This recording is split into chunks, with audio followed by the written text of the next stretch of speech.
পিটাইতে পিটাইতে কালো চামড়া ফেটে রক্ত ঝরা শুরু হয়ে গেল।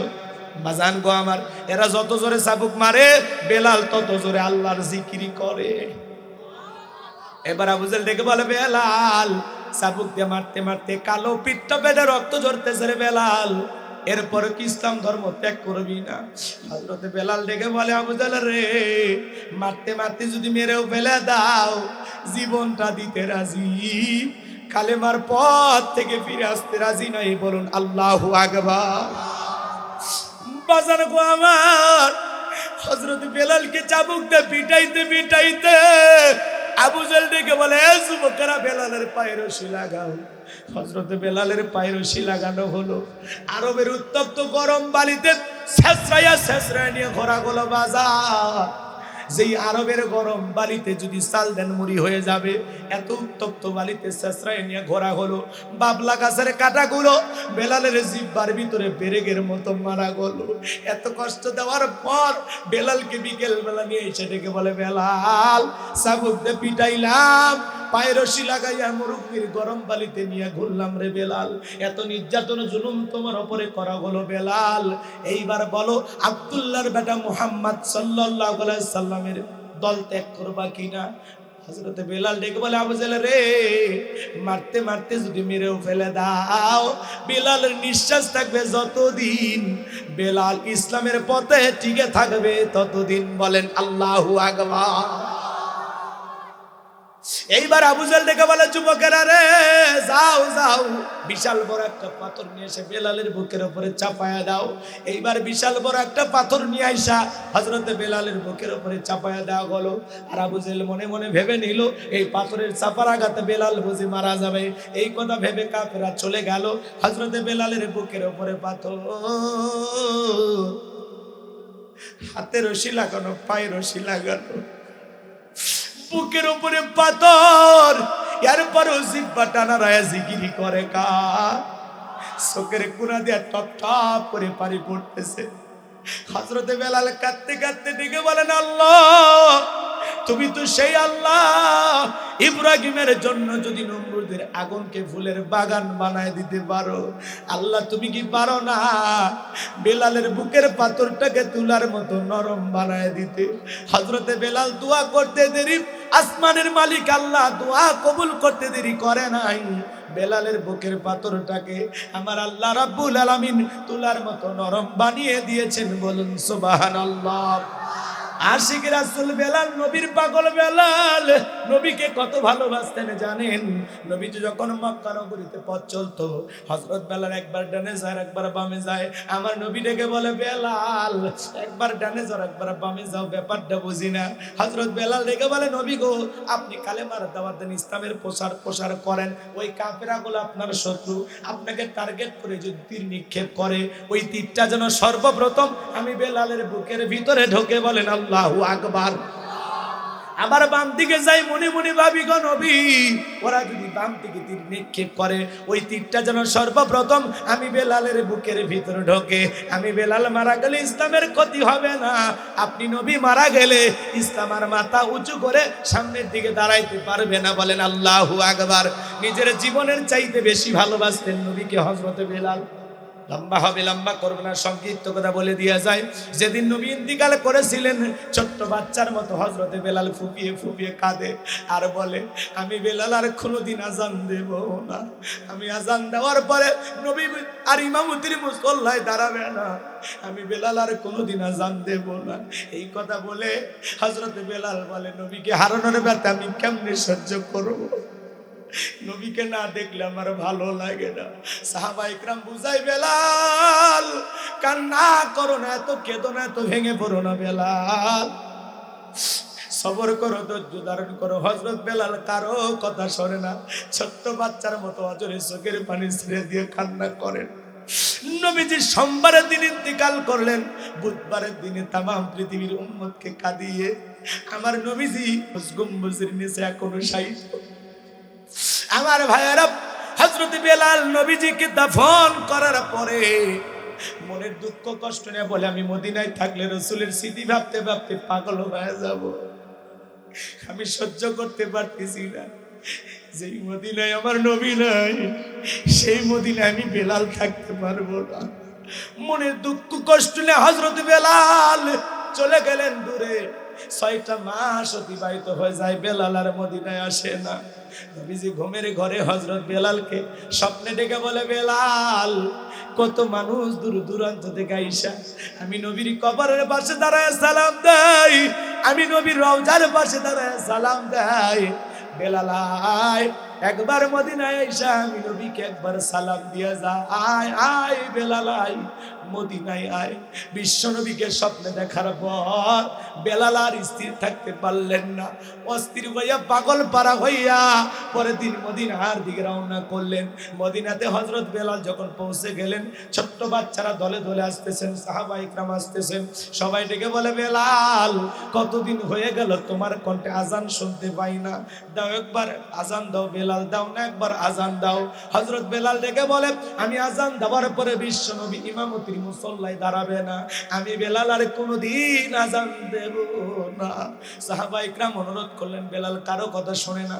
ছোট্ট বাচ্চারা চলে আসছেন, নবীর নাতি হাসান আর হোসাইন দুই ভাই যখন দুইটা হাত ধরেছেন, হযরত হোসাইন যখন হাতটা ধরে ডেকে বলে, নানু ভাই, ও নানু ভাই, নানাও চলে গেছে, তুমি আমাদেরকে ছেড়ে চলে গেছো, কতদিন হয়ে গেল নানু ভাই তোমারে দেখি না। হযরতে হোসাইন যখন বিলালের হাতটা ধরে নানু ভাই বলে ডাকে দেয়, বেলাল আর নিজেকে কন্ট্রোল করতে পারলেন না। এইবার হোসাইন হাতটা ধরে বলে, নানু ভাই, দাও না একবার আজান দাও, কতদিন হয়ে গেল নানু ভাই আমরা তোমার আজান শুনতে পাই না। হযরতে হোসাইন যখন হাতটা ধরে নানু ভাই বলে ডাক দেয়, হযরতে বেলাল হোসাইনের চেহারার দিকে তাকায়া দেখেন, মনে হয় মদিনার নবীর চেহারাটা ভেসে উঠেছে। মনে হয় মদিনার নবী ডাইকে বলে, বেলাল, দেন একবার আজান দে, আমি নবীও কতদিন হয়ে গেল তোর আজান শুনতে পাই না। বলেন আল্লাহু আকবার। 6 মাস পরে আইসা আবারও বেলাল মদিনায় আজান দিলেন। বলেন আল্লাহু আকবার। লম্বা ঘটনা, সামনের দিকে আর যাইতে পারবো না। যে কথা বলতে যাচ্ছিলাম বাজান, বেলালের ওপর নির্যাতন জুলুমের খবর যখন নবীজির কান পর্যন্ত পৌঁছে গেলেন, আমার নবী আবু বকরকে ডেকে বলে, আবু বকর, আমার বেলালের কষ্ট নির্যাতন জুলুমের কথা আমার সহ্য হয় না, যাও যাও আমার বেলালের জন্য একটা কিছু করো। হযরত আবু বকর কয়েক গুণ দাম বেশি দিয়া গোলামীর জীবন থেকে, ওমায়ের কাছ থেকে হযরত বেলালকে আজাদ করলেন, মুক্ত করলেন। বলেন আল্লাহু আকবার। আমার ভাইয়েরা, যে কথা বলতে যাচ্ছিলাম, নবীজি যখন ঘরের ভিতরে প্রবেশ করলেন, নবীজির চেহারার আলোতে সুইটা কই পড়ে আছে পরিষ্কার দেখতে পেয়েছেন। বলুন সুবহানাল্লাহ। আপনার আমার নবী কেমন দামি নবী পাইছি বাজান। নবীর সম্মান মর্যাদা অনেকের জানা নাই, বোঝা নাই। অনেকে নবীর আলোচনা শোনার পর মাহফিল থেকে উঠে যায়, আছে না? যে জায়গায় বিশ্ব নবীর জীবনী নিয়ে বিশ্ব নবীকে নিয়ে আলোচনা হয়, এই জায়গার থেকে যদি আপনি উঠে যান, মনে আলোচনাটা ভালো না লাগে, তাহলে বুঝবেন রসুলের প্রতি আপনার ভিতরে 100% ভালোবাসা নাই। রসুলের প্রতি আপনার 100% ভালোবাসা নাই। ভালোবাসা জায়গায় ভাইরাস ঢুকছে, কথা কন ঠিক কি না? রসুল আপনার আমার প্রিয় নবী, কেমন নবী পাইছি জানেন? যে নবী হা বললে পুরো পৃথিবীবাসীর জন্য আল্লাহ পাক হালালে পরিণত করে দেয়। সুবহানাল্লাহ। যে নবী না বললে পুরো পৃথিবীবাসীর জন্য আল্লাহ পাক হারামে পরিণত করে দেন। যে নবী জমিনে পা তুললে মাওলা পাকের আরশে আজিমে পৌঁছে যান। যে নবী আসমানের চাঁদের দিকে ইশারা করলে চাঁদ 2 টুকরো হয়ে যায়। আল্লাহু আকবার বলেন। যে নবী জমিনে পথ চললে, ভালো করে বলেন, আসমানের মেঘ এসে ছায়া প্রদান করত। রসুল যেই পথে হেঁটে যেতেন 3 দিন পর্যন্ত ওই রাস্তা দিয়ে সুগন্ধি ছড়াচ্ছিল। রসুল যখন ঘেমে যেতেন, এই ঘামগুলো মুক্তোর দানার মতো চিকচিক চিকচিক করতো। আম্মা জানার এই ঘামগুলো এরকম সংগ্রহ করিয়া শিশির ভিতরে, বোতলের ভিতরে জমা করে রাখতেন। বিশেষ দিনে এই ঘামগুলোকে আতর হিসাবে, সুগন্ধি হিসাবে ব্যবহার করা হতো। চিৎকার মেরে বলুন সুবহানাল্লাহ। যেই নবীর চেহারার ওপরে মশা মাছি পড়া হারাম, আল্লাহু আকবার বলেন, সেই রসুলের কাছে হযরত বেলাল, কথা কি মনে আছে নাকি ভুলে গেছে? আমার ভাইয়েরা, যেই নবীর চেহারার দিকে তাকাইলে খোদা নিবারণ হয়ে যাইতো। সুবহানাল্লাহ বলেন। সেই নবীর কাছে হযরতে বেলাল ডেকে বলেন, নবী গো আপনি কালেমার দাওয়াত দেন, ইসলামের প্রচার করেন, নবী গো আমাকে একটু কালেমা পড়ে মুসলমান বানায় দেন। বিশ্ব নবী হযরত বেলালকে কালেমা পড়া দিলেন, লা ইলাহা ইল্লাল্লাহু মুহাম্মাদুর রাসূলুল্লাহ সাল্লাল্লাহু আলাইহি ওয়াসাল্লাম। হযরত বেলাল কালেমা পড়ে মুসলমান হয়ে গেল। আমার নবী ডেকে বলে, বেলাল ইসলামের অবস্থা এখন ভালো না, কালেমা পড়েছো আপাতত প্রকাশ করা যাবে না। বলেন তো বাজান, ইসলামের অবস্থা কি সব সময় ভালো থাকে? আজও তাম পৃথিবীর দিকে তাকায় দেখেন, ওই জালেমদের টার্গেট ইসলাম আর মুসলমান। কথা বলেন না, একটু বীরের মতো একটু আওয়াজ দিন। আপনাদের আওয়াজে যেন বোঝে না, আপনাদের কথায় সাপোর্ট দরকার, আমাকে সাহস দেওয়া দরকার। কথা বলেন না, একটু সহযোগিতা করবেন, চুপচাপ থেকে লাভ নেই। আজকে তাম পৃথিবীর জালেমদের টার্গেট কি? ইসলাম আর মুসলমানের রক্ত নিয়ে খেলা করতেছে। কথা বলে ঠিক কি না? ওরা ইসলাম আর মুসলমানকে জমিন থেকে বিদায় করে দেওয়ার নীল নকশা বাস্তবায়ন করতে চায়। কথা বলে ঠিক কি না? আজও তাম পৃথিবীর জমিনের দিকে তাকায় দেখেন, যেখানে মুসলমান সেখানে নির্যাতন আছে না নাই? জোরে বলেন, আছে না নাই? ফিলিস্তিনের মুসলমানরা এক নয়, দুই নয়, ৭৫ বছর ধরে নির্যাতন আর জুলুমের শিকার। কথা বলে ঠিক কিনা? আজকেও নেতানিয়াহু ওর মাথায় কিন্তু ইয়া নাই, চুল নাই, দেখছেন না? কথা কয় না? যারা অমুসলিম, কাফের, বেঈমান, এদের মাথায় যদি টাক থাকে বুঝবেন যে সবচেয়ে বড় শয়তান। কথা কয় না? কেন? আর মাথা শয়তানি বুদ্ধি দিয়ে ভরা। কিছুদিন যুদ্ধবিরতির পর আবারও হামলা শুরু করছে। কথা কন ঠিক কিনা? আমার ভাইয়েরা, শুধু কি তাই, সে হুঙ্কার দিতেছে যে যেভাবে হোক হামাস সন্ত্রাসদেরকে নির্মূল করব। হামাস মুসলমানদেরকে ওদের কাছে সন্ত্রাস মনে হয়। কথা কয় না? ওরা যখন মুসলমান মারে তখন বলে আমরা সন্ত্রাসী হত্যা করতেছি। আর মুসলমান হামাস বাহিনী যখন ওদের আক্রমণের পাল্টা জবাব দিয়া দুই একটা ইহুদির বাচ্চাকে জমিন থেকে বিদায় করে দেয়, তখন ওরা বলে মুসলমানেরা জঙ্গি। ও, মুসলমান মারলে হয় জঙ্গি, আর তোমরা মারলে হয় সন্ত্রাসী। বিদায় করতেছে। পৃথিবীর সবচাইতে বড় সন্ত্রাসী হলো ইহুদিরা। কথা বলে ঠিক না? এদের চাইতে নিকৃষ্ট জাতি আল্লাহর জমিনে আর কেউ নাই। কথা বলেন ঠিক না? এই ইসরায়েলি ইহুদি জালেমেরা প্রতিদিন মুসলমানের উপরে হামলা চালায়, হাজার হাজার মুসলমানকে বিদায় করেছেন। এদের কাছ থেকে শিশু পর্যন্ত রক্ষা পায় না, বৃদ্ধ মানুষ রক্ষা পায় না, হাসপাতাল মসজিদ কোনো কিছু রক্ষা পায় না। এরা হলো পৃথিবীর সবচাইতে নিকৃষ্ট জানোয়ার। কথা বলেন ঠিক কিনা? আমার ভাইয়েরা, একটু মনে রাখবেন, জালেমদের জুলুম যত বাড়বে, জালেমদের নির্যাতন জুলুম যত বাড়বে, মনে রাখবেন মুসলমানদের বিজয় তত নিকটে। কথা বলেন না কেন? রাতের গভীরতা যত বেশি বাড়ে, ভোরের সূর্য তত নিকটবর্তী হয়। কথা বলে ঠিক কিনা? মুসলমানের যেভাবে রক্ত নিয়ে জুলুম করা হচ্ছে, যেভাবে মুসলমানদেরকে হত্যা করা হচ্ছে, ফিলিস্তিনের জমিনে মুসলমানের রক্ত ঝরেছে। আমাদের বিশ্বাস, আমাদের বাইতুল মুকাদ্দাস মসজিদুল আকসা মুসলমানদের প্রথম কিবলা, পৃথিবীর দ্বিতীয় মসজিদ, সম্মানের দিক দিয়ে দ্বিতীয় মসজিদ, যেই মসজিদে অসংখ্য নবী রাসূলেরা সালাত আদায় করেছেন, যেই মসজিদের আশেপাশে অসংখ্য নবী রাসূলদের কবর রয়েছেন, এই পবিত্র ফিলিস্তিনের জমিন ওই ইসরায়েলি ইহুদি জালেমদেরকে হটাইয়া আজ হোক কাল হোক মুসলমানেরা ইনশাআল্লাহ বিজয় লাভ করবে। সেই দিন বেশি দূরে নয়। কথা বলেন ঠিক কিনা?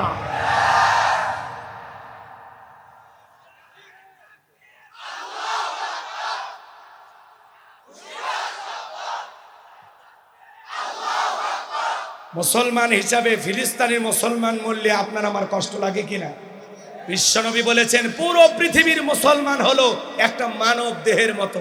কথা বলেন না কেন? শোনেন, এই যে পায়ে যদি চিমটি কাটা হয়, আপনি আমি আঘাত পাবো। কথা বলেন না কেন? ব্যথা পাবো না? পায়ে যদি চিমটি কাটা হয়, যেরকম আপনি ব্যথা অনুভব করেন আপনার শরীর, পুরো পৃথিবীর মুসলমানেরা হলো একটা দেহের ন্যায়।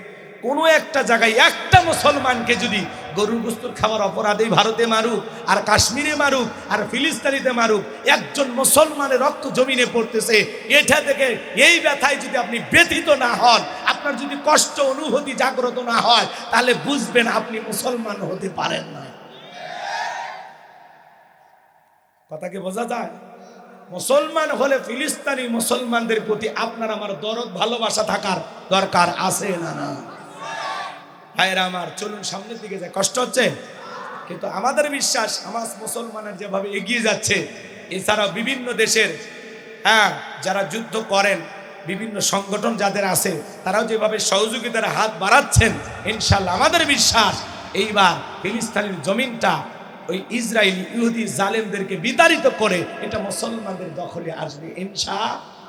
আমরা স্বপ্ন দেখি অচিরেই ফিলিস্তিনের জমিন মুসলমানরা বিজয় লাভ করবে ইনশাআল্লাহ।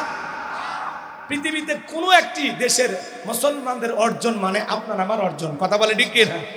আমরা তো হয়তো বা যাইতে পারতেছি না, এই দেশের লক্ষ লক্ষ যুবক রেডি আছে, কথা বলে না কেন? বর্ডার যদি খুলে দেওয়া হয় আর যাওয়ার ব্যবস্থা যদি করে দেওয়া হয়, এই দেশের লক্ষ লক্ষ যুবক ফিলিস্তিনি মুসলমানের পক্ষে লড়াই করার জন্য রেডি আছে না নাই? কলিজাটা ফেটে যায়, কথা কোন ঠিক কিনা? এটাই এরা হলো বর্তমান যুগের এই যে ইহুদি দেখতেছেন না, আমরা তো ফিরাউন দেখি না, দেখছি এই নেতানিয়াহু, জো বাইডেন সহ পৃথিবীর যারা বড় বড় নেতা আছে, যারা সব সময় ইসলামের বিরুদ্ধে মুসলমানের বিরুদ্ধে ষড়যন্ত্র করে, এরা হলো নব্য যুগের ফেরাউন নমরুদ, কথা বলেন ঠিক কিনা? এদের ভিতরে কোনো বিন্দু পরিমাণ মনুষ্যত্ব বোধ নাই, সামান্য পরিমাণ মানবতা না, কথা বলেন এখন। আল্লাহ আমাদের হেদায়েত দান করুন, জোরে বলুন আমিন। আল্লাহ এই সমস্ত জালেমদেরকে হেদায়েত দান করুন, জোরে বলুন আমিন। আর হেদায়েত যদি ভাগ্যে না থাকে, নমরুদ ফিরাউনের পরিণতি হয়েছে যা, এদেরও পরিণতি হবে তাই ইনশাআল্লাহ। মনে রাখবেন, মুসলমানদের শেষ পরিণতি হলো পরাজয় না, মুসলমানদের শেষ পরিণতি হলো বিজয়, আর জালেমদের শেষ পরিণতি হলো পরাজয়। আসল হিরোরাই সর্বশেষে যেতে, কথা কন ঠিক কিনা? কথা বোঝেন নাই? তা আমরা পৃথিবীর মুসলমানেরা হলাম রিয়াল হিরো, আমরাই বিজয় লাভ করব। আর ওই জালেমেরা হলো পৃথিবীর সবচেয়ে বড় সন্ত্রাসবাদ, এরা বিদায় নেবে ইনশাআল্লাহ। কষ্ট হচ্ছে আপনাদের?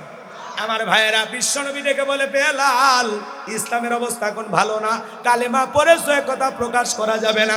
এজন্য বাজান, ইসলাম মানতে গেলে আপনার উপরে নির্যাতন জুলুম আসবে, মামলা হামলা আসবে, হাজারো নির্যাতন জুলুম কষ্ট করে আপনাকে টিকে থাকতে হবে। ইসলাম মানতে গিয়ে ঘর ছাড়া বাড়ি ছাড়া হওয়া লাগতে পারে, বিবি থাকার পরেও বইয়ের কাছে ঘুমাইতে পারবেন না, সন্তান থাকার পরেও সন্তানকে আদর করতে পারবেন না, কথা বলে ঠিক কিনা? মাঝে মাঝে দেখেন না মুসলমানদের কত বিপদ আসে, চলেন সামনের দিকে যায়। হযরত বেলাল ডেকে বলে, নবী গো, আমার মনে উমায়াকে একদিন বলেছিলাম উটুম বা ছাগল পেশাব পায়খানা করে দেয়, এই ঘরে থাকতে আমার বড় কষ্ট হয়, আমার জন্য একটা ভালো বিছানার ব্যবস্থা করে দেন। উমায়া ডেকে বলে, বেলাল রে, উটুম বা ছাগলের দাম আমার কাছে আছে, কিন্তু তোর মতো কালো হাফসি বেলালের দাম আমার কাছে নাই, জোরে কন্যা উযুবিল্লাহ। নবী গো, আমি বেলালের জীবনের কোনো দাম নাই, আপনি আমাকে দোয়া করেন আমি যেন মৃত্যু পর্যন্ত কালেমার পথে টিকে থাকতে পারি, বলেন আল্লাহু আকবার। এই কথা বলে হযরত বেলাল বিশ্বনবীর কাছ থেকে দোয়া নিয়ে চলে গেলেন। সকালবেলা হয়ে গেল, সূর্য উদয় হয়ে গেছে, অনেকটা বেলা যায়, হযরত বেলাল দরজা খোলে না। এইবার অন্য চাকর বাকর যারা আছে এরা নালিশে চলে গেছে উমাইয়ার কাছে, ডেকে বলে, মনিব, এখন পর্যন্ত বেলাল দরজা খোলে নাই, তাই নাকি? বলে হ্যাঁ, চলো যাই। এইবার দরজায় ডাক দেয় হযরত বেলালকে, কিন্তু হযরত বেলাল দরজা খোলে না, জোরে করে ধাক্কা মারছে, দরজা খুইলা গেছে। এইবার উমাইয়া তাকায় দেখে যে এই রাত্রিতে হযরত বেলাল কালেমা পড়ে মুসলমান হয়েছে, ওই রাত্রিতে একটা উটুম বা ছাগলের কাছে কোনো পেশাব পায়খানা নাই, বলেন আল্লাহু আকবার।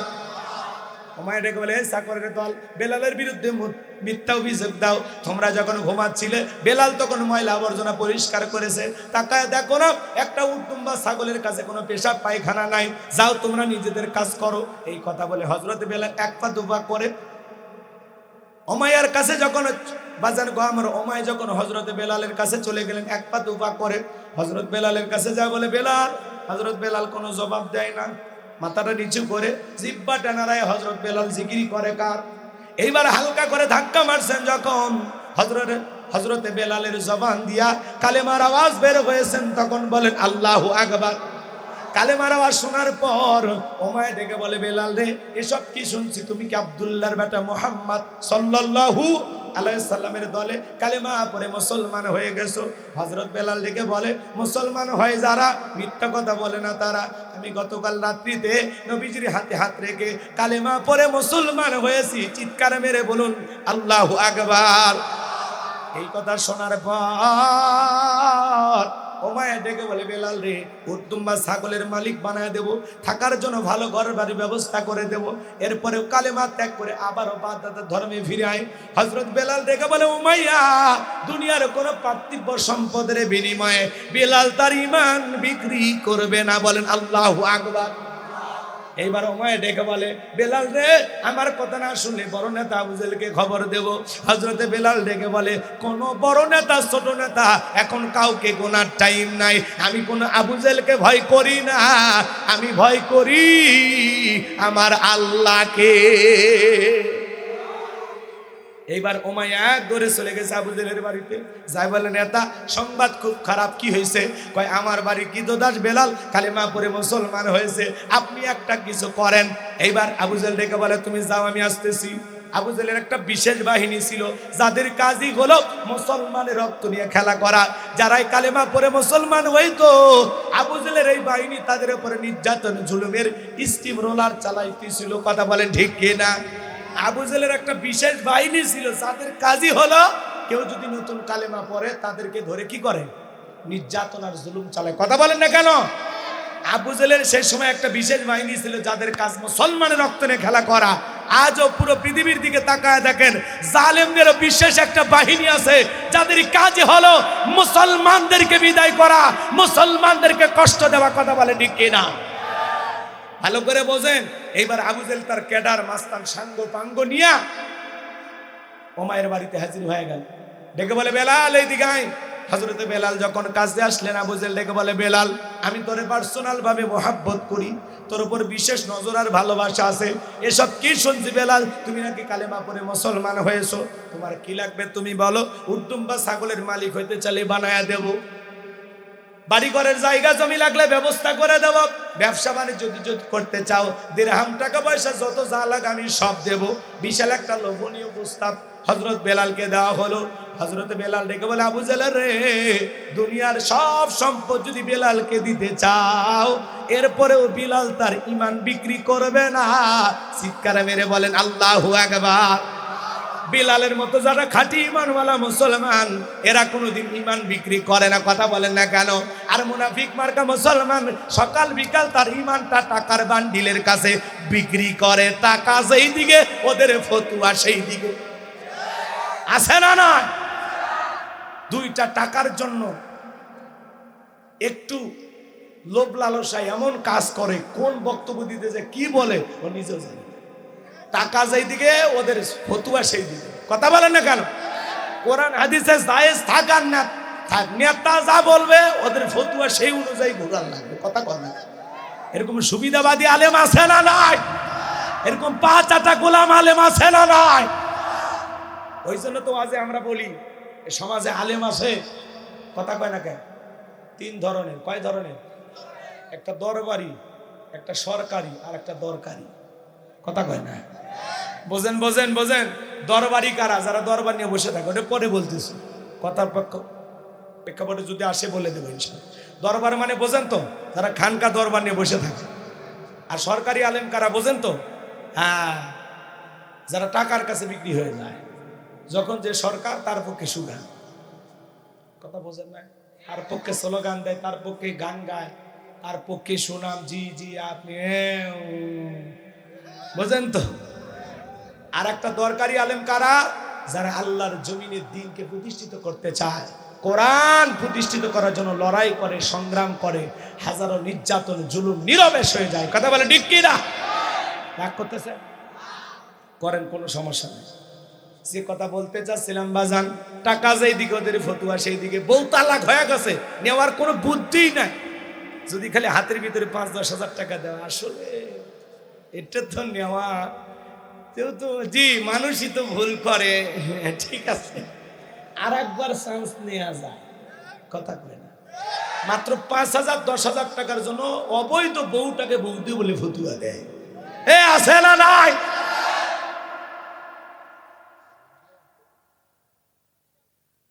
কষ্ট হচ্ছে? কষ্ট হচ্ছে আপনাদের? তাহলে একটু মনোযোগ দিয়ে শোনেন বাজান গো আমার। বেলালের মতো যারা খাঁটি ইমানদার, এরা চাবুক খায়, তারপরেও বাতিলের কাছে মাথা নত করে ভালো করে বোঝেন বাজান গো আমার। এইবার আবু জাহেল ডেকে বলে, বেলাল সোজা আঙ্গুলে ঘিউ না উঠলে আঙ্গুলে একটু বাঁকা করা লাগবে। এই কথা বলে যুবকদেরকে নিয়ে দিল, বেলালকে চাবুক দিয়ে পিঠাও। চাবুক দিয়ে পিটাইতে পিটাইতে কালো চামড়া ফেটে রক্ত ঝরা শুরু হয়ে গেল। বাজান গো আমার, এরা যত জোরে চাবুক মারে বেলাল তত জোরে আল্লাহর জিকিরি করে। এবার আবু জাহেল ডেকে বলে, বেলাল চাবুক দিয়ে মারতে মারতে কালো পিঠটা পেটে রক্ত ঝরতেছে রে বেলাল, এরপরে কি ইসলাম ধর্ম ত্যাগ করবি না? হযরতে বেলাল ডেকে বলে, আবু জাহেল রে, মারতে মারতে যদি মেরেও ফেলে দাও জীবনটা দিতে রাজি, কালেমার পথ থেকে ফিরে আসতে রাজি নাই, বলুন আল্লাহু আকবার। বাজার গো আমার, হযরত বেলালকে চাবুক দিয়ে পিটাইতে পিটাইতে আবু জাহেল ডেকে বলে, যুবকেরা বেলালের পায়ে রশি লাগাও। হযরত বেলালের পায়ে রশি লাগানো হলো। আরবের উত্তপ্ত গরম বালিতে ছেঁচড়াইয়া ছেঁচড়াইয়া নিয়ে ঘোরা গেল বাজার। যেই আরবের গরম বালিতে যদি চাল দেন মুড়ি হয়ে যাবে, এত উত্তপ্ত বালিতে ছেঁচড়াইয়া নিয়ে ঘোরা হলো। বাবলা গাছের কাঁটাগুলো বেলালের জিহ্বার ভিতরে পেরেকের মতো মারা গেল। এত কষ্ট দেওয়ার পর বেলালকে বিকেল বেলা নিয়ে এসে ডেকে বলে, বেলাল চাবুক দিয়ে পিটাইলাম, পায়ে রশি লাগাইয়া মুরব্বির গরম বালিতে নিয়ে ঘুরলাম রে বেলাল, এত নির্যাতন জুলুম তোমার উপরে করা হলো বেলাল, এইবার বলো আব্দুল্লাহর বেটা মুহাম্মদ সাল্লাল্লাহু আলাইহি সাল্লামের দল ত্যাগ করবা কিনা? হযরতে বেলাল ডেকে বলে, আবু জাহেল রে, মারতে মারতে যদি মেরেও ফেলে দাও, বেলালের নিঃশ্বাস থাকবে যতদিন, বেলাল ইসলামের পথে টিকে থাকবে ততদিন, বলেন আল্লাহু আকবার। এইবার আবু জাহেল ডেকে বলে, যুবকেরা রে, যাও যাও, বিশাল বড় একটা পাথর নিয়ে এসে বেলালের বুকের উপরে চাপায়া দাও। এইবার বিশাল বড় একটা পাথর নিয়ে আইসা হযরতে বেলালের বুকের উপরে চাপায়া দেওয়া হলো। আর আবু জাহেল মনে মনে ভেবে নিল, এই পাথরের চাপার আঘাতে বেলাল বুঝি মারা যাবে। এই কথা ভেবে কাফেররা চলে গেল। হযরতে বেলালের বুকের উপরে পাথর, হাতে রশি লাগানো, পায়ে রশি লাগানো, বুকের উপরে পাথর, এরপরও জিহ্বা টানা রায়া জিকিরি করে কার? চোখের কোনা দিয়ে টপ টপ করে পানি পড়তেছে। হযরতে বেলাল কাঁদতে কাঁদতে ডেকে বলেন, আল্লাহ তুমি তো সেই আল্লাহ, ইব্রাহিমের জন্য যদি নমরুদের আগুনকে ফুলের বাগান বানায় দিতে পারো, আল্লাহ তুমি কি পারো না বেলালের বুকের পাথরটাকে তুলার মতো নরম বানায় দিতে? হযরতে বেলাল দোয়া করতে দেরি, আসমানের মালিক আল্লাহ দোয়া কবুল করতে দেরি করে নাই। বেলালের বুকের পাথরটাকে আমার আল্লাহ রাব্বুল আলামিন তুলার মতো নরম বানিয়ে দিয়েছেন, বলুন সুবহানাল্লাহ। আশিক রাসূল বেলাল, নবীর পাগল বেলাল, নবীকে কত ভালোবাসতেন জানেন? নবীজি যখন মক্কা নগরীতে পথ চলতো, হযরত বেলাল একবার ডানে যায় একবার বামে যায়। আমার নবী ডেকে বলে, বেলাল একবার ডানে যাও একবার বামে যাও, ব্যাপারটা বুঝি না। হযরত বেলাল ডেকে বলে, নবী গো, আপনি কালেমার দাওয়াত দেন, ইসলামের প্রসার করেন, ওই কাফেরাগুলো আপনার শত্রু, আপনাকে টার্গেট করে যদি তীর নিক্ষেপ করে, ওই তীরটা যেন সর্বপ্রথম আমি বেলালের বুকের ভিতরে ঢোকে, বলেন আল্লাহু আকবার। আবার বাম দিকে যাই, মনে মনে ভাবি গো নবী, ওরা যদি বাম দিকে তীর নিক্ষেপ করে, ওই তীরটা যেন সর্বপ্রথম আমি বেলালের বুকের ভিতরে ঢোকে। আমি বেলাল মারা গেলে ইসলামের ক্ষতি হবে না, আপনি নবী মারা গেলে ইসলাম আর মাথা উঁচু করে সামনের দিকে দাঁড়াইতে পারবে না, বলেন আল্লাহু আকবার। নিজের জীবনের চাইতে বেশি ভালোবাসতেন নবীকে হযরতে বেলাল। লম্বা হবে, লম্বা করবে না, সংক্ষিপ্ত কথা বলে দিয়া যায়। যেদিন নবী ইন্তিকাল করেছিলেন, ছোট্ট বাচ্চার মতো হযরতে বেলাল ফুপিয়ে ফুপিয়ে কাঁদে আর বলে, আমি বেলাল আর কোনোদিন আজান দেব না, আমি আজান দেওয়ার পরে নবী আর ইমামতির মুসল্লায় দাঁড়াবে না, আমি বেলাল আর কোনোদিন আজান দেব না। এই কথা বলে হযরতে বেলাল বলে, নবীকে হারানোর ব্যথা আমি কেমনে সহ্য করবো? নবীকে না দেখলে আমার ভালো লাগে না। সাহাবা ইকরাম বুঝাই, বেলাল কান্না করো না, এত কেঁদো না, এত ভেঙে পড়ো না বেলাল, সবর করো, ধৈর্য ধারণ করো। হযরত বেলাল কারো কথা শোনে না, ছোট্ট বাচ্চার মতো অজরে চোখের পানি ছেড়ে দিয়ে কান্না করেন। নবীজি সোমবারের দিন ইন্তিকাল করলেন, বুধবারের দিনে তামাম পৃথিবীর উম্মতকে কাঁদিয়ে আমার নবীজি গম্বুজের নিচে এখনো শায়িত। আমার ভাইয়েরা, হযরত বেলাল নবীজিকে দাফন করার পরে মনের দুঃখ কষ্ট নিয়ে বলে আমি মদিনায় থাকলে রসুলের স্মৃতি ভাবতে ভাবতে পাগল হয়ে যাব, আমি সহ্য করতে পারতেছি না। যেই মদিনায় আমার নবী নাই, সেই মদিনায় আমি বেলাল থাকতে পারবো না। মনের দুঃখ কষ্ট নিয়ে হযরত বেলাল চলে গেলেন দূরে। 6টা মাস অতিবাহিত হয়ে যায়, বেলাল আর মদিনায় আসে না। নবীজি ঘুমের ঘরে হযরত বেলালকে স্বপ্নে ডেকে বলে, বেলাল, কত মানুষ দূর দূরান্ত থেকে আইসা আমি নবীর কবরের পাশে দাঁড়ায় সালাম দেই, আমি নবীর রওজার পাশে দাঁড়ায় সালাম দেই। বেলাল আয়, একবার মদিনায় আইসা আমি নবীকে একবার সালাম দিয়া যা। আয় আয় বেলাল আয়, মদিনায় আয়। বিশ্ব নবীকে স্বপ্নে দেখার পর বেলাল আর স্থির থাকতে পারলেন না, অস্থির হইয়া পাগল পারা হইয়া পরের দিন মদিনার দিকে রওনা করলেন। মদিনাতে হযরত বেলাল যখন পৌঁছে গেলেন, ছোট্ট বাচ্চারা দলে দলে আসতেছেন, সাহাবা ইকরাম আসতেছেন, সবাই ডেকে বলে, বেলাল, কতদিন হয়ে গেল তোমার কণ্ঠে আজান শুনতে পাই না, দাও একবার আজান দাও। বেলাল, দাও না একবার আজান দাও। হযরত বেলাল ডেকে বলে, আমি আজান দেওয়ার পরে বিশ্ব নবী ইমামতির মুসল্লায় দাঁড়াবে না, আমি বেলাল আর কোনোদিন আজান দেব না। সাহাবা ইকরাম অনুরোধ করলেন, বেলাল কারো কথা শোনে না। ছোট্ট বাচ্চারা চলে আসছেন, নবীর নাতি হাসান আর হোসাইন দুই ভাই যখন দুইটা হাত ধরেছেন, হযরত হোসাইন যখন হাতটা ধরে ডেকে বলে, নানু ভাই, ও নানু ভাই, নানাও চলে গেছে, তুমি আমাদেরকে ছেড়ে চলে গেছো, কতদিন হয়ে গেল নানু ভাই তোমারে দেখি না। হযরতে হোসাইন যখন বিলালের হাতটা ধরে নানু ভাই বলে ডাকে দেয়, বেলাল আর নিজেকে কন্ট্রোল করতে পারলেন না।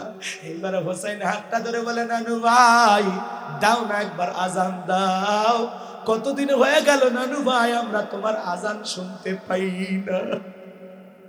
হযরতে হোসাইন যখন হাতটা ধরে নানু ভাই বলে ডাক দেয়, হযরতে বেলাল হোসাইনের চেহারার দিকে তাকায়া দেখেন, মনে হয় মদিনার নবীর চেহারাটা ভেসে উঠেছে।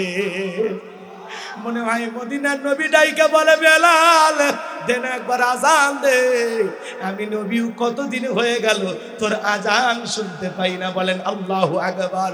6 মাস পরে আইসা আবারও বেলাল মদিনায় আজান দিলেন। বলেন আল্লাহু আকবার। লম্বা ঘটনা, সামনের দিকে আর যাইতে পারবো না। যে কথা বলতে যাচ্ছিলাম বাজান, বেলালের ওপর নির্যাতন জুলুমের খবর যখন নবীজির কান পর্যন্ত পৌঁছে গেলেন, আমার নবী আবু বকরকে ডেকে বলে, আবু বকর, আমার বেলালের কষ্ট নির্যাতন জুলুমের কথা আমার সহ্য হয় না, যাও যাও আমার বেলালের জন্য একটা কিছু করো। হযরত আবু বকর কয়েক গুণ দাম বেশি দিয়া গোলামীর জীবন থেকে, ওমায়ের কাছ থেকে হযরত বেলালকে আজাদ করলেন, মুক্ত করলেন। বলেন আল্লাহু আকবার। বাজান গো আমার ভালো করে বোঝেন, এই যখন ইসলামের অবস্থা, একদিকে সন্তান হারানোর ব্যথা, আবার সাহাবা ইকরামদের উপর নির্যাতন জুলুম, কাফিরদের সমালোচনা, এই জন্য নবীজির মনটা খারাপ। নবীর যখন মন খারাপ, নবীকে সান্ত্বনা দেওয়ার দায়িত্ব কার? আরো জোরে বলেন। আমার নবী আসমান থেকে ডেকে বলেন, জিবরাইল, আমার বন্ধুর মা নাই, বাবা নাই, আমার বন্ধুর কষ্ট আমার সহ্য হয় না রে জিবরাইল, যা যা, আমার বন্ধুর মনটা হয়েছে ভারী, আমি আল্লাহ সইতে নাহি পারি, লাহু মাহফুজ থেকে সূরা কাউসার নিয়ে যায় আমার বন্ধুর উপরে নাজিল কর তাড়াতাড়ি। আল্লাহু আকবার। আমার নবী ডেকে বলে, আনাস, আমার মনটা কেন খারাপ তা তোমরা জানো? আমি মুস্কি হাসি দেওয়ার কারণ হলো, এই মাত্র আসমান থেকে জিবরাইল এসে আমার উপরে সূরা কাউসার নাজিল করলো। বলুন সুবহানাল্লাহ। নবীজি তখন সাহাবা ইকরামদের সামনে তিলাওয়াত করলেন, ইন্না আ'তাইনাকাল কাউসার ফসল্লি লিরাব্বিকা ওয়ানহার ইন্না শানিয়াকা হুয়াল আবতার। আল্লাহু আকবার। কোরআন শুনতে খারাপ লাগে? ছোটবেলায় বাবার হাত ধরে মসজিদে গিয়েছিলাম, ইমাম সাহেবের কণ্ঠে সূরা ফাতিহা শুনেছিলাম। আজকে আপনার বয়স 50-60 বছর পার হয়ে গেছে। এত বছর ধরে যারা সালাত আদায় করেন, দিনের মধ্যে যারা 5 ওয়াক্ত নামাজ সঠিকভাবে আদায় করেন, কমপক্ষে 40 বারেরও বেশি সূরা ফাতিহা পাঠ করতে হয়। কেউ কি বলেছিলেন যে হুজুর 50-60 বছর ধরে সূরা ফাতিহা দিয়ে নামাজ পড়ি আর ভাল লাগে না? কেউ বিরক্ত বোধ করেছে? কেউ বিরক্তি প্রকাশ করেছে? কোন ইমাম কি বলেছে ভাই 30 বছর ধরে ইমামতি করলাম, সূরা ফাতিহা দিয়ে শুরু করছি নামাজ, কাল থেকে সূরা ইখলাস দিয়ে শুরু করব। মাগরিবের নামাজে হুজুর যদি ডাইরেক্ট শুরু করে কুল হুয়াল্লাহু আহাদ, আপনারা পিছন থেকে কি বলবেন? আল্লাহু আকবার। হুজুর আগে সূরা ফাতিহা পড়েন, এরপরে অন্য সূরা ধরেন। যে হুজুর সূরা ফাতিহা ছাড়া নামাজ পড়াইতে যায়, বিনা বেতনে চাকরি করলেও তার ইমামতিতে নামাজ পড়ব, কারণ সূরা ফাতিহা ছাড়া সালাত হবে? কথা কয় না। কষ্ট পাচ্ছেন আপনারা? ভালো করে শোনেন, ভালো করে শোনেন। কোরআন এমন একটি কিতাব, এমন একটি আকর্ষণীয় কিতাব, কিয়ামত পর্যন্ত কোরআনের আকর্ষণ কমবে না। সুবহানাল্লাহ। এ কোরআন জোরে পড়লেও মজা লাগে, টেনে পড়লেও মজা লাগে, মাঝামাঝি সুরে পড়লেও মজা লাগে। যার কণ্ঠ যত ভালো, তার কণ্ঠ দিয়ে কোরআন শুনতে তত বেশি সুন্দর লাগে। সুবহানাল্লাহ। এই সূরাটা যদি টেনে পড়া হয় মজা আছে না নাই? ইন্না আ'তাইনাকাল কাউসার ফাসাল্লি লিরাব্বিকা ওয়ানহার ইন্না শানিয়াকা হুয়াল আবতার। খারাপ লাগছে? অসুন্দর মনে হয়েছে? বাজান, কোরআনের ভিতরে আল্লাহ এমন একটা আকর্ষণ দিয়েছেন। অনেক নবী রাসূলকে আল্লাহ মুজিজা দিয়েছেন, কিন্তু রাসূলের উপরে যে কিতাব নাজিল করেছেন, এটা উম্মতে মুহাম্মাদের জন্য আল্লাহর পাঠানো জীবন্ত মুজিজা। চিৎকার মেরে বলুন সুবহানাল্লাহ। আবার যদি মাঝে মাঝে সুরে পড়া হয় মজা আছে না নাই? ইন্না আ'তাইনাকাল কাউসার ফাসাল্লি লিরাব্বিকা ওয়ানহার ইন্না শানিয়াকা হুয়াল আবতার। আল্লাহু আকবার। যার কণ্ঠ যত ভালো, আমার ভাঙ্গা কণ্ঠ তো অত ভালো হবে না, কিন্তু আপনাদের কাছে ভালো না লাগলে আমার কাছে মজা লাগে, আমি পড়ে মজা পাই। সুবহানাল্লাহ। কম আপনার মজা লাগা লাগবে না। কথা কি বুঝতে পারছেন? আবার যখন রমজান মাসে আমরা তাড়াহুড়ো করে পড়ি, আছে না, খতম করার জন্য তাড়াহুড়ো করে পড়া হয় না, একটু গতি বাড়ানো হয়। বিসমিল্লাহির রহমানির রহিম ইন্না আ'তাইনাকাল কাউসার ফাসল্লি বিকা ওয়ানহার ইন্না শানিয়াকা হুয়াল আবতার আলিফ লাম মিম যালিকাল কিতাবু লা রাইবা ফি হুদাল লিল মুত্তাকিন। আল্লাহু আকবার।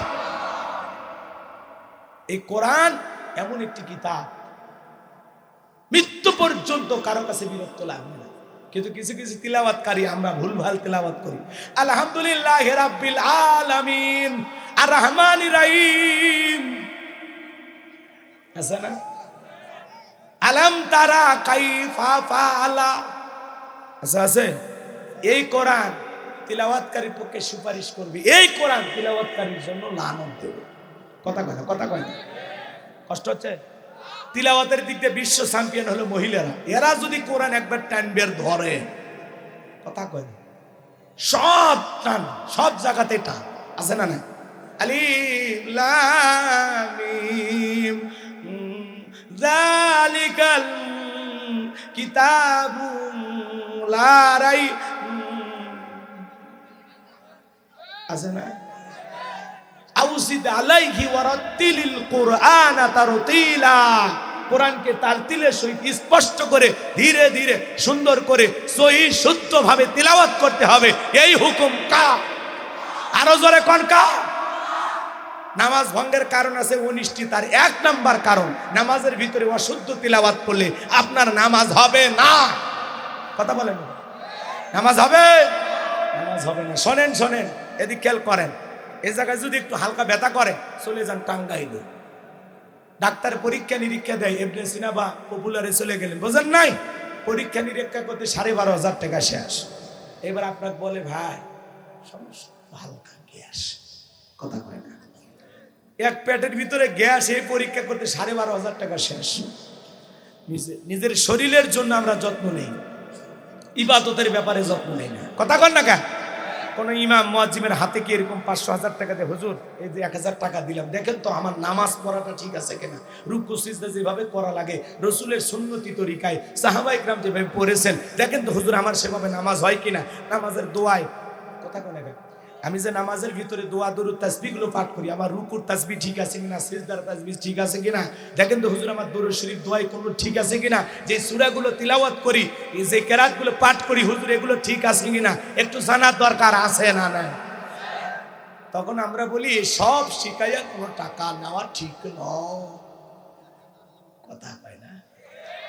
হুজুরের কাছে 500,000 টাকা দিয়া নিজের ইবাদতটা সুন্দর করবে, সেই জায়গায় বলে না ফ্রি শিখালে হুজুরদের সব বেশি। তো ডাক্তাররা যা বলো মানব সেবা সবচেয়ে ভালো আমল, ডাক্তার শুনবে নাকি? বলে এই ফকিরকে বের করে দে। কথা কন ঠিক কি না? রাগ করতেছেন নাকি আপনারা? আমরা টাকা চিনি, টাকা চিনি দেখে দেখলেন না খুলনা জেলায় এক হোটেলে কুকুর জবাই করে কুকুরের মাংস দিয়ে বিরিয়ানি পাকাইয়া বিক্রি করতেছে। এ কথা বল না, কথা বল না, শোনেননি আপনারা? গতকাল থেকে এই নিউজটা তোলপাড় হয়ে যাচ্ছে। মানুষের অর্থের লোভ কারে বলে? কুকুর ধরিয়া সেই কুকুরকে জবাই কইরা ওই কুকুরের গোস্ত দিয়া বিরিয়ানি পাকাইয়া মানুষকে খাওয়ানো হচ্ছে। এরা মানুষ না, এরাও কুকুর। এ কথা বল না, কুকুরের মাংস খাওয়া হালাল না হারাম? এরা যে বলতেছে আমরা বিরিয়ানি, বিরিয়ানি একটা সুস্বাদু, মানে বিরিয়ানির নাম শুনে জিহ্বাই পানি চলে আসে। কথা কোন ঠিক কিনা? আমার ভাইয়েরা দেখেন টাকার লোভ কারে বলে? কুকুর জবাই কইরা ওই গোশত দিয়া কুকুরের মাংস দিয়া রান্না কইরা বিরিয়ানি পাকায়া বিক্রি করতেছে বছরের পর বছর ধইরা। এইবার প্রশাসনের লোকেরা ধরতে পারছে। ধরলো কিভাবে? কুকুরের হাড়গুলো বাহিরে ফেলানো ছিল, চামড়াগুলো বাইরে ফেলা ছিল, দুর্গন্ধ ছড়াচ্ছিল। এইবার যায় দেখে ঘটনা এই ঘটছে। ওদেরকে যখন ধরছে আসল তথ্য ফাঁস করে দিছে। যেই ছেলে পেলে গোস্ত সাপ্লাই দিত এদেরকে বলা হলো এই তাড়াতাড়ি বলো। এই ছেলেটা বলে হ্যাঁ স্যার আমরা একটু দেওয়া শুরু করছি। 800 টাকা কেজি কুকুরের গোস্ত কয় টাকা? আর গরু 650 টাকা। এই 150 টাকার জন্যে মুসলমানকে হালাল না খাওয়াইয়া হারাম খাওয়াইতেছে। এ ধরনের ব্যবসায়ী আসে না নাই? এ কথা কর না কেন? কুকুরের মাংস দিয়ে বিরিয়ানি পাকাইয়া মানুষকে খাওয়াইতেছে। টাকার লোভ মানুষকে কোন জায়গায় নিয়ে গেছে? কথা কর না কেন? এই ধরনের ঘটনা বাংলাদেশে মাঝে মাঝে এর আগেও 2-1 বার ঘটছে। কথা বলেন না কেন? মরা মুরগি খাওয়ায়, কুকুরের গোস্ত খাওয়ায়। আমার মনে হয় এমন সিদ্ধান্ত নেওয়া দরকার, এমন শাস্তি দেওয়া দরকার যাতে বাংলার জমিনে আর কেউ কুকুরের মতো হারাম প্রাণীর গোস্ত হালাল বলে মুসলমানের পেটে না ঢুকাইতে পারে। কথা বলেন ঠিক কিনা? কষ্ট হচ্ছে, কষ্ট হচ্ছে। হুজুর বলতেছে শুধু হারাম, ওই জন্য তো বললাম হারামে হারাম বেশি। কুত্তা খাওয়াইতেছে মানুষ, কত নিচে নামছে। কথা কয় না? আর সুদ তো এটা তো আরো ডিজিটাল ব্যবসা। কথা কয় না? যতই হুজুরে বলুক হারাম, সুদের টাকা গুনতে লাগে হারাম। হ্যাঁ, 1000 টাকা দেয়, 1 সপ্তাহ পরে 1250 টাকা। টাকায় টাকায় বৃদ্ধি করে। মনে রাখবেন আল্লাহ তাআলা বলেছেন পবিত্র কোরআনুল কারীমের ভিতরে, আমি সুদের বৃদ্ধিকে ধ্বংস করে দেই আর দান সদকার বৃদ্ধিকে বহুগুণে বাড়ায়া দেই। বলুন সুবহানাল্লাহ। সুদের বৃদ্ধিটা দেখতে মরিচিকার মতো চাকচিক্য করে, 2-4 বছর পরে দেখবেন সব শেষ, কিচ্ছু খুঁজে পাবেন না। খালি খুঁজে পাইলেন কি এতদিন যে হারাম গুনাহ করেছেন ওইটা খালি আমল নামায় লেখা থাকবে। কথা কোন ঠিক কিনা? এই জন্য সুদ হালাল না হারাম? ওয়াহাল্লাহুল বাইআ ওয়া হাররামা রিবা। আল্লাহ ব্যবসাকে হালাল করেছেন, সুদকে করে দিয়েছেন হারাম। কথা বলে ঠিক কিনা? খালি সুদের টাকা লেনদেন করা যাবে না। কথা বলে না? সুদের টাকা লেনদেন করা যাবে? হ্যাঁ, রাগ কইরেন না বাজান, মনের মধ্যে কষ্ট মনের ভিতরে নেবেন না। আমি যে কথা বলতে চাচ্ছিলাম একটু মনোযোগ দিয়ে গুনাহগারের কথাগুলো শোনেন। তাহলে বিশ্ব নবীর ওপরে আল্লাহ রাব্বুল আলামিন সূরা কাউসার নাজিল করলেন। কোরআন জোরে পড়লেও মজা লাগে, টেনে পড়লেও মজা লাগে, মাঝামাঝি সুরে পড়লেও মজা লাগে। কোরআনের আকর্ষণ মুসলমানের কাছে কমে না। সুবহানাল্লাহ। কিন্তু একটা গান 2 দিন 4 দিন 5 দিন শুনলে মানুষকে প্যানপ্যানি বন্ধ কর, বন্ধ কর। কথা বল। এক শিল্পী এসে গান গাইলে, বন্ধু 3 দিন ধরে বাড়িতে গেলাম দেখা পেলাম না। মানুষ কয় 3 দিন যাও দেখা হয় না। এই বাটপারের সাথে এই হরতাল অবরোধে গাড়ি ভাড়া দিয়া সম্পর্ক রাখার কোনো দরকার নেই। কথা কয় না? আর এক শিল্পী এসে গান গাইলে কয় দেখা না হলে একদিন বুকের ভিতর করে সিনসিন। মানুষ কয় এটা মারাত্মক রোগ, যখন তখন পড়বি আর মরবি, করোনা ভাইরাসের চাইতেও খারাপ। মার্কেট থেকে ওই গান আউট। কথা কন ঠিক কিনা? আর এক শিল্পী এসে গান গাইলো, কই ও প্রিয়া তুমি কোথায়? কে? কই শয়তান তোমাকে খুঁজতেছি। কি নফল নামাজ পড়ার জন্য? কথা কন, কথা কন। এরকম আজে বাজে গান আছে না নাই? আবার ওই যে আমাদের মমতাজা বা গান গাইলো, তুমি কি কয় বন্ধু যখন বউ নিয়া আমার বাড়ির সামনে দিয়ে রঙ্গ করে হাঁটতে যায়, বুকটা ভেঙে যায়। কথা কয় না? আচ্ছা বলেন তো, শরীয়তের দৃষ্টিকোণ থেকে বউ নিয়ে ঘোরা জায়েজ না হারাম? জায়েজ। বউ নিয়ে যাওয়া জায়েজ, কিন্তু এই গানের মাধ্যমে বউকে ডাকা হচ্ছে না কি বলা হচ্ছে? বউকে বাদ দাও, বান্ধবীর হাত ধরো। কথা কন ঠিক কিনা? এজন্য বাজান গো আমার, এগুলো গান বাজনা মুসলমানের ঈমান নষ্ট করবে, মুসলমানকে হারামের পথে ধাবিত করবে। যুবক, তোদের পায়ে হাত দিয়ে অনুরোধ করি, খবরদার এই ধরনের নোংরা গান বাজনা শ্রবণ করা যাবে। কথা বল না, কষ্ট পাচ্ছেন? এই গানের ভিতরে কি বলতেছে? আচ্ছা বলেন তো, আপনার বউকে যদি, আপনাদের মসজিদের ইমাম সাহেব ওনার বউকে যদি বোরকা পরায়, পর্দা করাইয়া টাঙ্গাইল শহরে যায়, আপনাদের কারো কোনো আপত্তি আছে? উনি ওনার বউকে নিয়ে পর্দা করে যাবে, আপনাদের কোনো আপত্তি নেই। কিন্তু ওনার বউকে বাদ দিয়া যদি সভাপতির বউকে নিয়ে রওনা দেয়, তখন আপনারা কি বলবেন? হুজুর ভালোই মনে করছিলাম, এখন থেকে আপনার ভিতরে ভেজাল আছে। তার মানে এই গানগুলোর দ্বারা মুসলমানকে বলা হচ্ছে বইয়ের হাত ছাড়, বান্ধবীর হাত ধর। কথা কন ঠিক কিনা? এগুলো গানের দ্বারা যুবকদেরকে পাপের পথে ধাবিত করা হচ্ছে। আবার এই গানে বলে, তুমি বন্ধু ইউসুফ ভাই, আমি জোলেখারে থুইয়া। ইউসুফ নবী কি জোলেখার সাথে প্রেম করেছিল, নাকি জোলেখায় ইউসুফ নবীকে ফাঁসানোর জন্য ছলনার ফাঁদ পেতেছিল? কথা বলে ঠিক কিনা? এজন্য যুবক, এগুলো গান বাজনা শ্রবণ করা যাবে না। সূরা লোকমানের 6 নম্বর আয়াতের ভিতরে আল্লাহ রাব্বুল আলামিন বলেন, লাহওয়াল হাদিস, এই শব্দের দ্বারা গান, বাদ্য যন্ত্র, গিটার, তবলা মুসলমানদের জন্য আল্লাহ হারাম করে দিয়েছেন। কথা বলে ঠিক কিনা? মুসলমান কোনোদিন গান বাজনা শ্রবণ করতে পারে? হে যুবক, তোদের পায়ে হাত দিয়ে অনুরোধ করি, যাদের মোবাইল আছে গান এখনই ডিলিট কর, এখনই ডিলিট কর। হারাম গান বাজনা শুনে ক্ষণিকের কান সুখ, ক্ষণিকের ভালো লাগা কাজ করে। হারামের মজা ওয়ান টাইম, আর হালালের মজা হলো চিরস্থায়ী। কথা বলেন ঠিক কিনা? ওই একটা গান, দুইটা গান মানুষকে কিসের বাদাম ফাটে? চুপ কর। এক গান 2 বার, 4 বার, 5 বার, 10 বার শুনে মানুষ বিরক্ত হয়, বলে এই একই গান আর বাজাস না রে, ভাল লাগে না রে, বন্ধ কর রে। কথা কয় রাগ করতেছেন মনে হয় বাজান গো আমার। এজন্য আপনাদের উদ্দেশ্যে বলে যেতে চাই, যুবকরে খবরদার, খবরদার, গান বাজনা শ্রবণ করা যাবে না।